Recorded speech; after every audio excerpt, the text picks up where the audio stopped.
A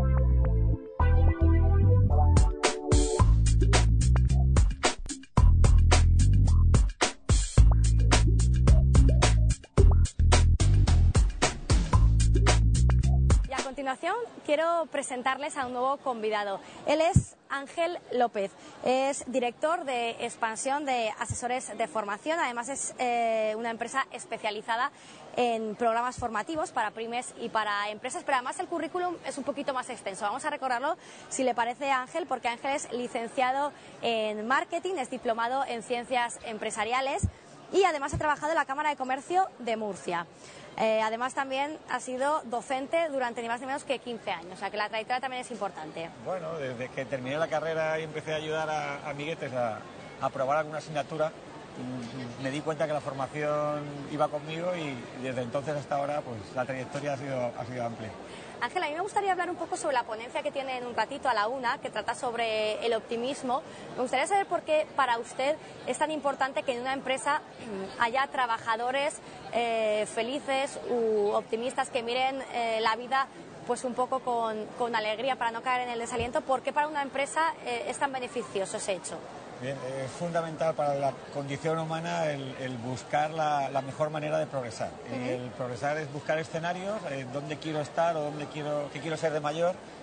Tiene siempre es un objetivo y tiene una trayectoria que recorrer. A nivel empresarial igual, todos tenemos objetivos para cumplir a fin de año o trimestrales y la idea es tener la mejor visión de lo óptimo. Pero óptimo no quiere decir que sea irreal o que sea un sueño, sino que sea de lo real, de lo que hay, del escenario que estamos contemplando, quedarnos con lo mejor que hay. Eso, desde mi punto de vista, es la definición de optimismo. A partir de ahí, lo que hay que hacer es intentar fluir. ¿Qué es fluir? Pues disfrutar con lo que haces, hacerlo a gusto, hacerlo cómodo, y es cómo se consiguen mejores objetivos. Si tienes preocupaciones, la preocupación lo que va a hacer es ocuparte antes de que ocurra y vas a gastar energía, vas a gastar tiempo en algo que a lo mejor no te va a ayudar. ¿Pero qué podemos hacer para ser optimistas? Porque el optimista a lo mejor no nace, pero puede llegar a serlo. Bueno, ahí está la medicina, ahí están los científicos investigando, grandes psicólogos a nivel internacional están poniendo el foco precisamente en esto, ¿no? Hasta ahora la psicología pues trataba de paliar enfermedades mentales. Desde hace un tiempo, desde hace 10, 15 años no más, Martin Seligman, uno de los más reputados psicólogos a nivel internacional, empezó a trabajar el por qué personas que tienen enfermedades salen antes de esta enfermedad que otras. Y vieron el coeficiente de optimismo, que es la capacidad de ver estas cosas positivas. A partir de ahí empezó a desarrollarse una tendencia, una forma de ver que sí que hay un montón de claves que nos pueden ayudar a no cargarnos la mochila con muchas piedras que nos hagan ir muy lentos. Se trata de buscar lo mejor y más que nada de analizar la realidad, ver en qué medida me puede ayudar a conseguir lo que voy buscando y a partir de ahí a trabajar. O sea, el poder está en la mente, no es pensar que para que una cosa salga bien primero tienes que pensarlo y que verlo en tu cabeza. Es un poco lo que se llama la sofrología que llamaban anteriormente, ¿no? Sí, además es como los saltadores de altura. El saltador de altura piensa durante 2-3 minutos antes de saltar y sobre todo visualiza su salto para ver en qué medida puede conseguirlo. Hay que ver que puedes conseguir algo para arrancar. Si empiezas pensando que no lo vas a hacer, es muy probable que no lo consigas.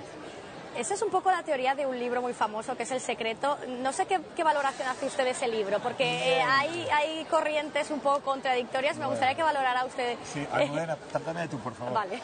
Mira, el Secreto es un libro que, alimenta. A los que somos optimistas o positivos intentamos que a nivel social haya políticas activas que nos despierten. El Secreto, si despierta la curiosidad, es interesante.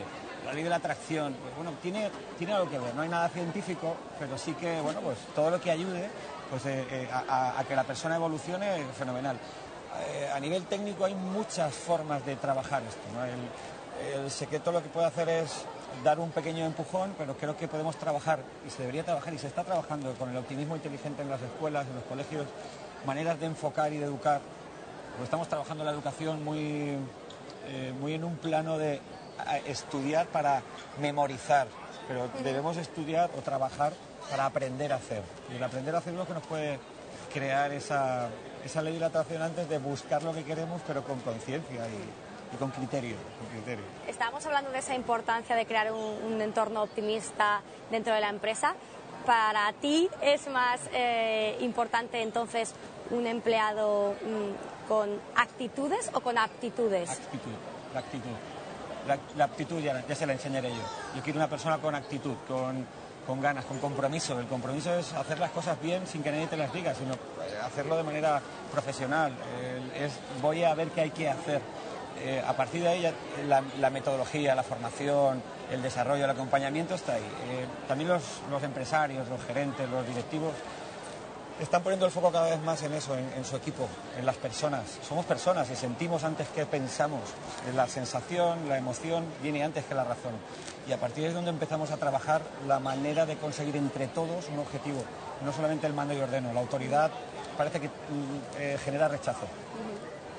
Hemos hablado ya de la ponencia que vas a dar esta mañana, pero esta tarde tienes otra que lleva por título Crécete, diferénciate, enrédate y apasionate. Sí. ¿Para ser emprendedor es necesario ser apasionado? Claro, pues el ser humano necesita sentir y sentirse bien y sentirse a gusto.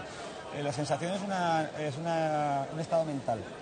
La emoción, la felicidad son estados mentales. Hemos estado todos en sitios estupendos, hoteles maravillosos y ciudades preciosas, y a lo mejor estamos mal porque nuestra pareja, nuestro amigo, no sé qué, estaba incómodo con algo, y el entorno no hace que tú estés mejor o peor. Eres tú el que tienes que visualizar ese entorno y buscar la manera de disfrutar de cualquier cosa, ¿no? Lo que digo con los días de lluvia. En la zona de Andalucía o de Extremadura o de Murcia llueve poco, pero hay gente que cuando llueve se amarga, oh, qué mal día, qué rollo.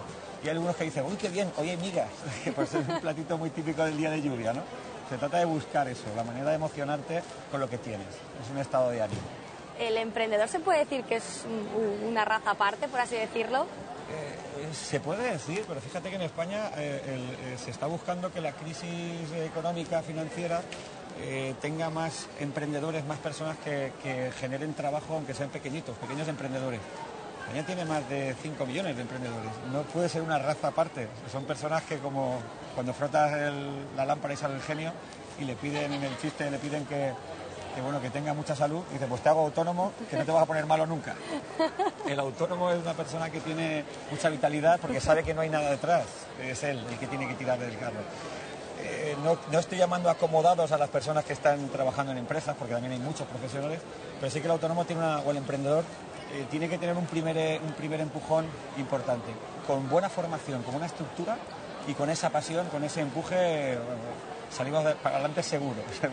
Ángel López, muchísimas gracias por tus palabras, ha sido un placer, tomamos nota de eso, del optimismo y la importancia que tiene, y muchísima suerte para esas ponencias de hoy. Gracias, Buena, igualmente.